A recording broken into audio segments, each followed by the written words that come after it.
Dear students, आपका हमारे channel history on finger tips में स्वागत है। आज हम क्लास 12th का अध्याय नंबर 2 करवाने जा रहे हैं, राजा, किसान और नगर। अगर आपने अध्याय नंबर 1 नहीं देखा है तो हमारा अध्याय नंबर 1 जरूर देखें। इस वीडियो में आपका पूरा चैप्टर कवर तो होगा ही, वीडियो को पूरा एंड तक देखें। तो चलो बिना किसी देरी के शुरू करते हैं। राजा, किसान और नगर। 600 ईस्वी पूर्व से 600 ईस्वी तक की जो घटनाएं हमारे इतिहास में घटी हो, देखिए नंबर 1 अभिलेख।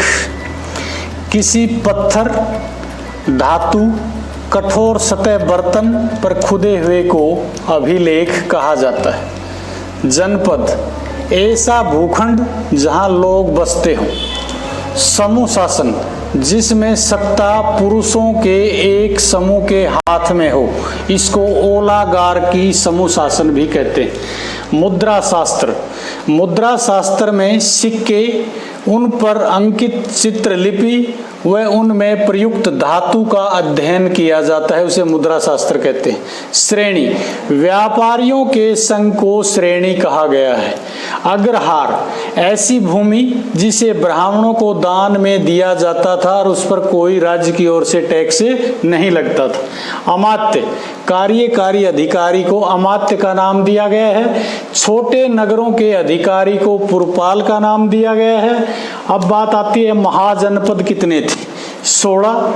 सबसे बड़ा व ताकतवर महाजनपद का नाम था मगध। इनकी हमें जानकारी कहाँ से मिलती है? ये प्रश्न आता है बारंबार बोर्ड एग्जाम में कि महाजनपदों की जानकारी आपको कहाँ से मिलती है? बौद्ध एवं जैन ग्रंथों से। इन महाजनपदों का उदय कब हुआ, इसकी जानकारी हमें कहाँ से मिलती है? बौद्ध काल से।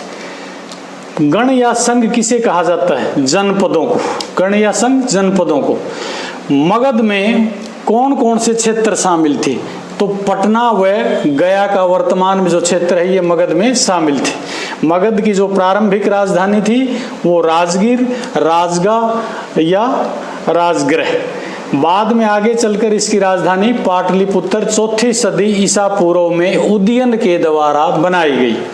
मगध वंश, मगध जो ताकतवर महाजनपद है, इसके ऊपर सबसे पहला वंश आया था हर्यक वंश।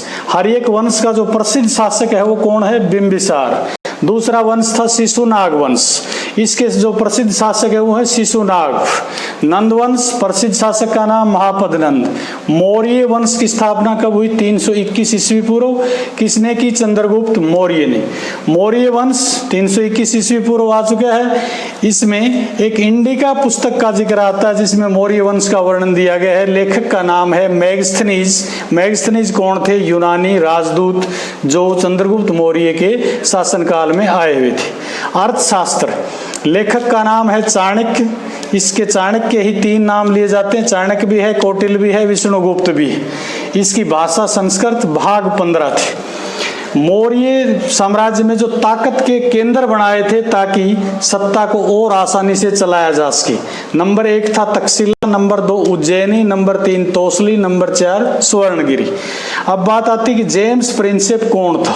ये एक अंग्रेज टकसाल अधिकारी, टकसाल कहते हैं ना सिक्के ढाले जाते हैं। पहली बार एक व्यक्ति ने ब्राह्मी व खरोष्ठी लिपि को पढ़ा।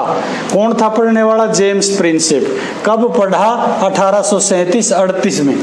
6वीं शताब्दी ईसा पूर्व का महत्व बताइए। बोर्ड एग्जाम में बार बार आता है ये प्रश्न।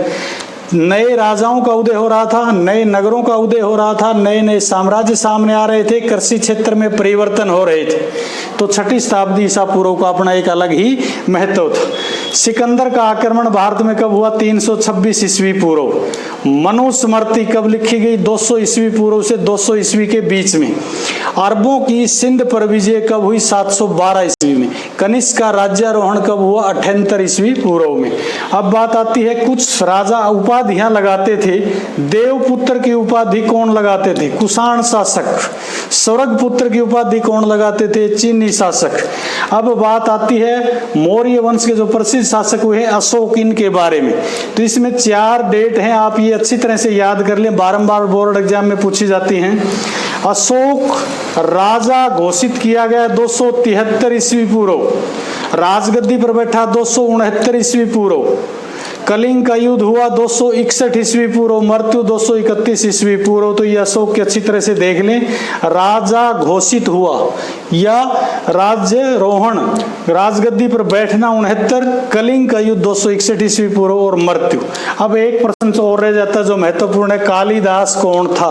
भारत का शेक्सपियर भी कहा जाता है, चंद्रगुप्त मौर्य के, चंद्रगुप्त विक्रमादित्य के नवरत्नों में से भी एक था। इसकी जो प्रसिद्ध पुस्तक हैं वो कौन कौन सी हैं, ये भी बार बार पूछा जाता है। अभिज्ञान, शाकुंतलम, मेघदूत, ऋतु संहार आदि। यहाँ पर आपका अध्याय समाप्त होता है। वीडियो के डिस्क्रिप्शन बॉक्स में आपको नोट का लिंक मिल जाएगा, उनको डाउनलोड करें, रिवाइज करें। मिलते हैं अगले एक नए चैप्टर के साथ, तब तक अपने घर पर रहें, सुरक्षित रहें, बार बार रिवाइज करें।